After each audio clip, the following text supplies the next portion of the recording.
அனைவருக்கும் வணக்கம். சற்று முன்பு வெளியான முக்கிய அறிவிப்பு. குடும்ப அட்டைதாரர்கள் பயன்பெறும் வகையில் ரேஷன் அட்டை வைத்திருக்கும் அனைவரும் கவனத்தில் கொள்ளக்கூடிய மிக மிக முக்கியமான மகிழ்ச்சியான அறிவிப்பை அரசு வெளியிட்டுள்ளது.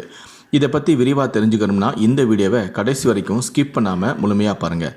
இந்த வீடியோக்குள்ளே போகிறதுக்கு முன்னாடி இந்த வீடியோக்கு ஒரு லைக் பட்டனை ப்ரெஸ் பண்ணிடுங்க. நீங்கள் இது வரைக்கும் என்னோட சேனலை சப்ஸ்கிரைப் பண்ணாமல் இருந்தீங்கன்னா மறக்காமல் சப்ஸ்கிரைப் பண்ணிக்கோங்க. கூடவே அந்த பெல் சிம்பிளையும் மறக்காமல் கிளிக் பண்ணிக்கோங்க. சரி, வாங்க இப்போ வீடியோக்குள்ளே போகலாம்.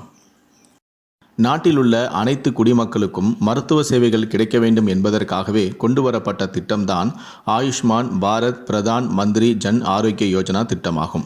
இந்த திட்டத்தின்படி ஒரு குடும்பத்திற்கு வருடத்திற்கு 5 லட்சம் ரூபாய் வரை இலவச மருத்துவ சேவை வழங்கப்படுகிறது. நோய்வாய்ப்பட்ட காலத்தில் போதுமான அளவு வசதியும் இல்லாத சூழலில் உரிய சிகிச்சையும் கிடைக்காமல் எத்தனையோ பேர் அவதிக்கு ஆளாகிறார்கள்.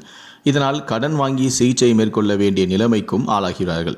இது போன்ற நெருக்கடியில் தவிப்போருக்காகவே அவர்களுக்கு உதவிடும் வகையில் கொண்டு வரப்பட்டதுதான் இந்த மருத்துவ காப்பீடு திட்டமாகும். ஆயுஷ்மான் பாரத் பிரதான் மந்திரி ஆரோக்கிய திட்டத்தின் குடும்பத்தின் அளவு, வயது, பாலினம் என எந்த வரம்பும் இதற்கு கிடையாது. ஆனால் மருத்துவமனையிலேயே தங்கி சிகிச்சை பெறும் நோயாளிகளுக்கு மட்டுமே இந்த சலுகைகள் கிடைக்கும். குறிப்பாக புற்றுநோய், நீரிழிவு, இதய நோய்கள் உட்பட 26 பிரிவுகளில் 1669 மருத்துவ முறைகளுக்கு இந்த திட்டத்தின் கீழ் சிகிச்சைகளை பெற்றுக்கொள்ள முடியும். கொரோனாவால் பெற்றோரை இழந்த குழந்தைகளுக்கு இந்த திட்டத்தில் சலுகைகளும் உண்டு. 5 லட்சம் ரூபாய் வரை இலவச மருத்துவ காப்பீடு வழங்கப்படுகிறது. இந்த திட்டம் இந்த அட்டையை பயன்படுத்தி அரசு மற்றும் தனியார் மருத்துவமனைகளில் சிகிச்சை பெற்றுக்கொள்ளலாம்.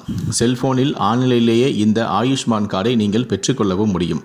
ரேஷன் கார்டு வைத்திருப்பவர்கள் இந்த ஆயுஷ்மான் கார்டு பெற விண்ணப்பிக்கலாம். 5 லட்சம் ரூபாய் வரை இலவச சிகிச்சை வசதியும் பெற்றுக்கொள்ளலாம். நீங்கள் ஆயுஷ்மான் கார்டு பெற வேண்டுமானால் உங்களுடைய மொபைல் எண்ணுடன் ஆதார் இணைப்பது கட்டாயமாகும். மேலும் ஆயுஷ்மான் பட்டியலில் உங்களுடைய பெயரும் இருக்க வேண்டும். அதன் பட்டியலில் உங்கள் பெயர் இல்லை என்றால் உங்களுடைய ரேஷன் கார்டு அல்லது தொழிலாளர் அட்டையை கொண்டு பெயரை சேர்க்கலாம் என்றும் தெரிவிக்கப்பட்டும் உள்ளது.